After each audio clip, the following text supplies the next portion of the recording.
A grouping of religious leaders were joined by the BLF and other organizations as they announced several activities to be held in support of former President Jacob Zuma. Zuma will appear on 16 counts of fraud, corruption and racketeering in the Durban High Court on Friday. Bishop Timothy Ngobo says that they are fully behind the former president. We are going to support JG Zuma, and we invite all religious, all clergy people, everybody in this country to come in court on the 6th of April. The religious leaders claim that they are taking leadership of the Pro-Zuma marches and night vigils so as to avoid any sort of violence. When people begin to mobilize themselves, it's a very dangerous, explosive situation. And we, as leaders of the community, we cannot allow people to mobilize themselves without guidance. Leader of the BLF, Andile Mjitama, says that they don't intend causing chaos on the streets of Durban. The processes to support Comrade Zuma are to be peaceful.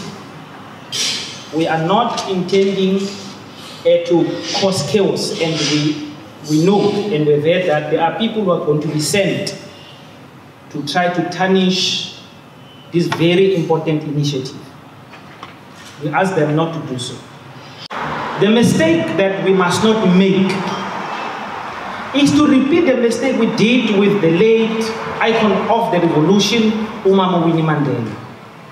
When she was vilified, when she was dragged to court, when charges were concocted against her, when she was convicted, we allowed the enemy of black people to separate us from her. We cannot repeat that mistake.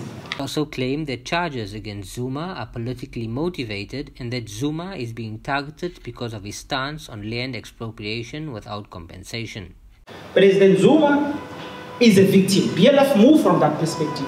President Zuma is a victim of a well-orchestrated plan by white monopoly capital. They stole our land, they enslaved us. Only President Zuma stood up and said, enough is enough. They are punishing President Zuma for that. We as comrades support each other, we support one another. That is what we stand for when we join this revolutionary movement. We must not allow Begitele to intimidate anyone. It is our fundamental right, by the way, protected in the Constitution, to protest or to support one another. There's nothing wrong, there's nothing illegal. Begitele is, the way he speaks, is as if he wants to use the police, his position, abuse his position as the Minister of Police to intimidate peaceful legal processes. President Zuma said let there be a judicial commission of inquiry to deal with all corruption, from the Guptas to the Ruptas, to the Ruperts. They are not doing that. They're putting it under the table and changing Umsholos. We want white corruption to be dealt with. You media must write about it, including Steinhoff. Where is Marcus Joseph, who took 18 billion rand from the government coffers?